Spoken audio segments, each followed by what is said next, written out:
Recognizing the signs of a sage.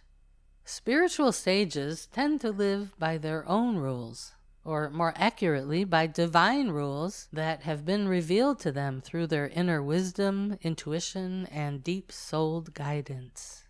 When most people hear that someone is living by his or her own rules, they assume that these personally designed rules would be more lax and easy than common traditional societal rules. However, spiritual sages generally hold themselves to a higher degree of virtue and discipline than most people do.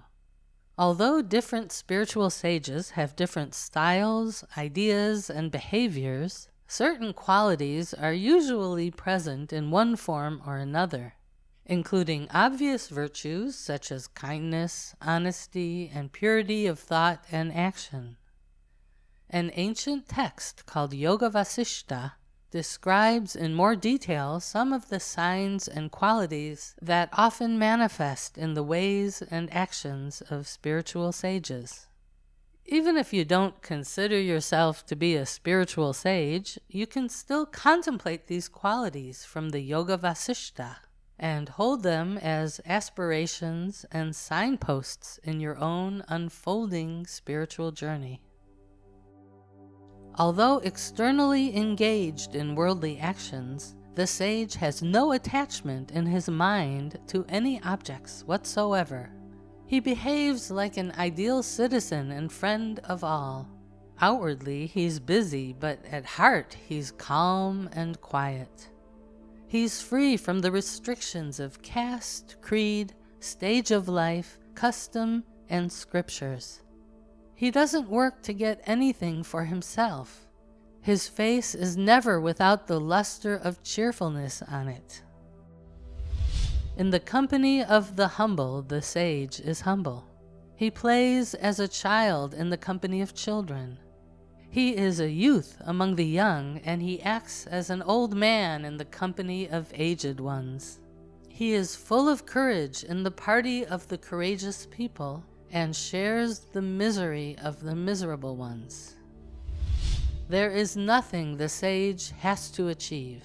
He therefore performs and gives up actions without much concern, like children do. In spite of his being occupied with actions appropriate to the time, place, and circumstances, he isn't touched by the pleasure or pain arising from them. He is full of mercy and magnanimity, even when surrounded by enemies. He regards his activities as part of the cosmic movement and performs them without any personal desire.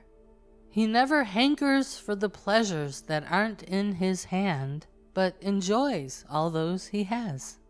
The idea of I and mine, of something to be achieved and something to be avoided, has died within him. No purpose of the sage is served by any activity or by abstaining from activity. He therefore does as the occasion suits him. He's a great worker. He works without any anxiety, egoistic feeling, pride, or impurity of heart.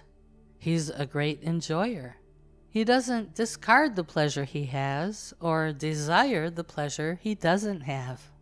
He finds equal pleasure in old age, death, misery, and poverty, and in ruling over an empire.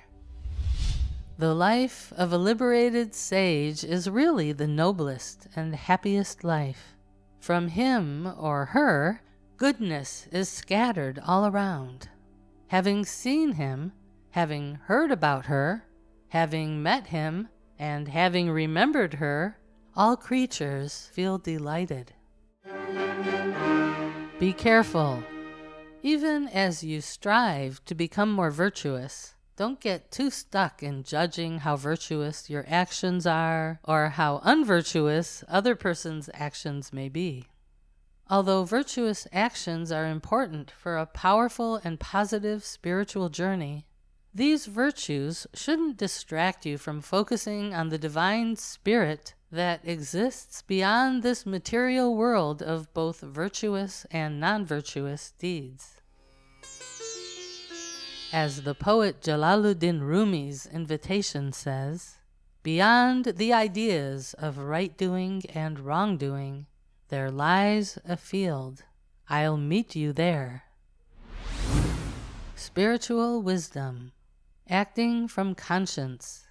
Here, Swami Shivananda describes some of the common ways people approach situations when they don't have the benefit of spiritual virtues, ending with the right answer coming from the power of self-reflection and assessment that is called conscience. Whenever you're about to make a decision in your life, you can check your motivations against this list. Cowardice asks, is it safe? Avarice asks, is there any gain in it? Vanity asks, can I become great? Lust asks, is there pleasure in it? But conscience asks, is it right? Conscience prompts you to choose the right way instead of the wrong, and informs you that you ought to do the right thing.